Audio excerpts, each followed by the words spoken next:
Alright, this might be one of the hardest videos that I ever have to make. Um, because it is talking about the loss of Charlie Kirk. Someone who we will never ever get to hear from again. Never see another debate from ever again. Never see um, another video. Never hear from him. Another event. Nothing. We will never see him again. So today I wanted to come on and talk about Charlie Kirk and the impact that he had on my life and his impact on the world and what an amazing person, an amazing just trailblazer that we lost.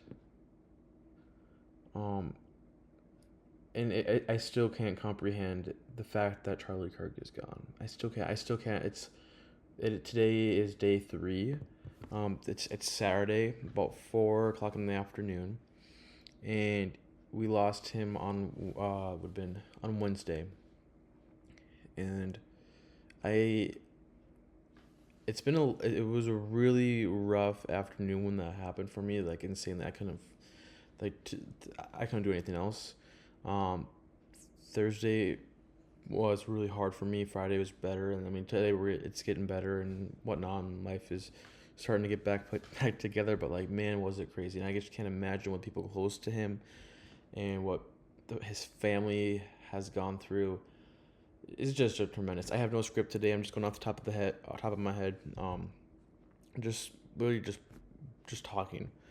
And I just can't imagine. I mean, it was such a rough moment. The moment I found out I was at work, I opened up Twitter, and the first thing that I see is a Candace Owens tweet that says, "Pray for Charlie Kirk." I'm like, okay, something happened. Maybe is at his event. Didn't necessarily specific, or like to him or like his family. Didn't necessarily think that it was to him. Scroll the next tweet, and then there was a video of Charlie, and it was the one from a distance. And so I saw that one, when I saw it hit his body, and I saw the way his body reacted, and I just immediately knew that was not good.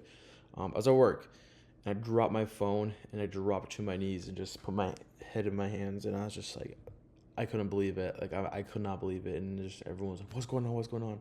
Thinking that maybe like something happened close to somebody, like to me, but no, it was. I'm like, Charlie Kirk had been shot, and it does not look good at all. And like I went into just shock, like I couldn't focus. I was like almost on the verge of shaking, um, and that was just an insane moment that I don't think I'll ever. I mean, other than saying a close family member dying unexpectedly, I don't think there's anything that can top the feeling that I had. Um, I've never cried that much in my life, and I know it's crazy to say somebody that you've never met, but that was somebody. The impact that he's had on me, um, the connection that I had to him is just unmatched. There was the amount, and it's not necessarily that that I'm crying, but that we lost him and what he had done. It's just the impact that he could have had on our future is that somebody was taken from us, somebody was stolen from us, that should be here today, that should be here to lead the future generation, that should be able to lead us into the future. Somebody that could have very well have been president, and I didn't necessarily think that he'd ever be president. Just because I didn't think that's something that he would want. Maybe he did, I don't know. But I thought the impact that he was having with Turning Point USA was, in his podcast and his movement, was far more important than it, and more impactful than it would have, he would have had as a president. And I feel like making him president would have taken away part of that and handcuffed him. And so I just never really believed that he would run for president. But I have no doubt that he would have been able to. And he would have ran the best campaign. He would have had the best ideas. And one thing that Charlie is so good at is going out and finding out what people want, what people need to hear, and what moves people, and really what people want to change. And he's really good at listening to people and taking what they want and putting that into a movement and being able to make change and cause change. And that was something that Charlie was just so good at. And it's so unfortunate that had to be taken away from us. That had my generation, our generation. And the thing, what suffers most from this is our generation losing somebody of that significance, losing the voice, and it's horrible.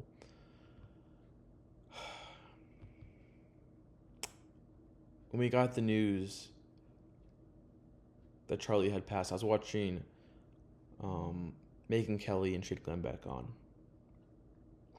And right when it happened, I just my initial thoughts. Luckily, it was right before I got off of work, so I could go home, and I was like processing this and watching the news and being like, please, please, Lord, let there be a miracle, because we cannot lose his voice. We cannot lose Charlie Kirk. Lord, please work a miracle. And I had faith, and I believed. I'm like, God is not going to let Charlie die. He's too impactful, too important. God will not let this happen. God can't let this happen to him. But I was watching the Megan Kelly's podcast with Dylan Black as the news came, and that was such a hard watch. And just she's like, Megan being like, I don't know what I'm waiting for. She's like, I'm seeing it from credible sources that Charlie's passed. And Glenn Beck, another close person to Charlie, who in fact, Charlie is supposed to be here in North Dakota in Grand Forks on October 9th, which is about a month from now, with Glenn Beck. And just seeing Glenn just lose it was man, oh my heart just hurt. And then shortly after, maybe 3 minutes after, then the news came through that on Fox News, because Trump had put it out on Truth Social, that Charlie Kirk had passed.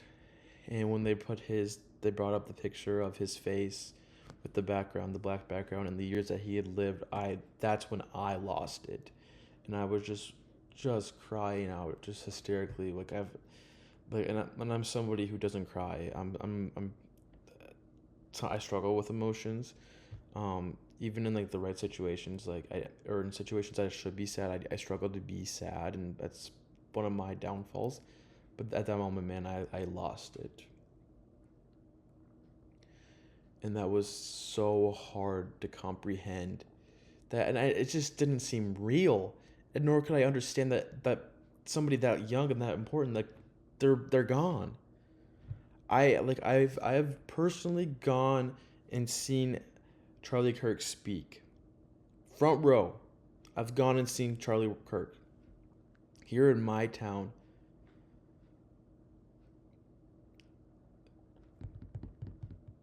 And now he's gone. Charlie was just such, I just can't describe the importance of him and how unique of a person he is. He's irreplaceable. The man that can blend in faith, but also can blend in politics. So well, so intertwined, both those things. And there's Christianity, and just such a voice for faith. And it's just,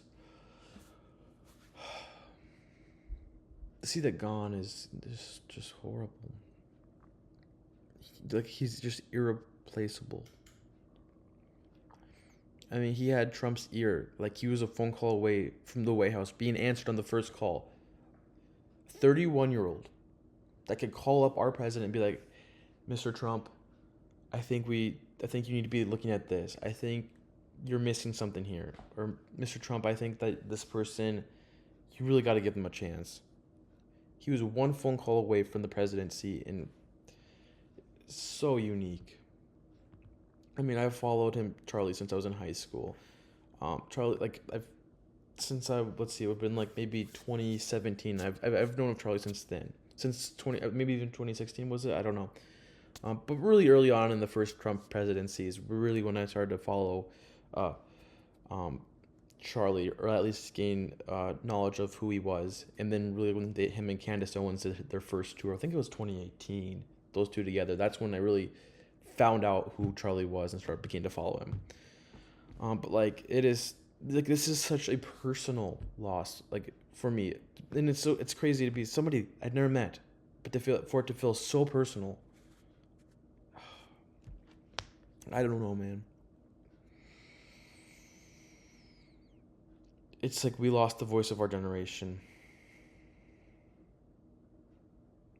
And I hope that this will lead to more Charlie Kirks rising up. That this movement would grow bigger than he ever was, bigger than he could have ever imagined. That the voices of Charlie Kirk would rise up, and that God, and I just pray, my prayer every day, sensing that God would raise up more voices that are stronger, that are even stronger than Charlie's were. And it's crazy. I mean, it's been really hurtful, and it's been really discouraging too, just to see the amount of hate towards Charlie Kirk, since his death. People that have cheered it on, that have celebrated it, that have, and there's been many, and it's crazy.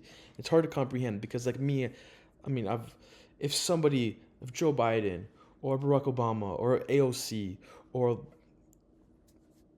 Hassan Piker, if one of those people, one of those left-leaning activists, podcasters, politicians, if one of those people died, whether it's Charlie Kirk or them, I would extend the same sympathy.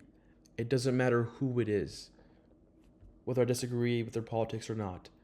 I would extend the same sympathy to them. And it's so heartbreaking to me to see that people cheer this on. And it shows in this society, we're on a slippery slope right now. And it's scary. We're on such a slippery slope that, like,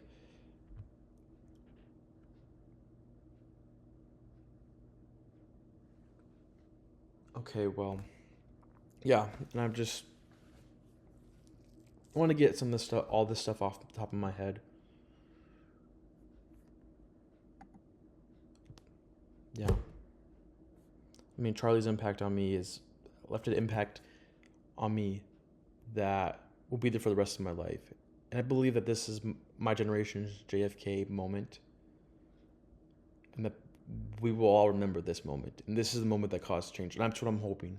I'm hoping. It could totally be for bad. There could be a lot of bad things that can happen, but I hope they don't. But I hope this causes positive change. Positive. Thanks, guys, for watching.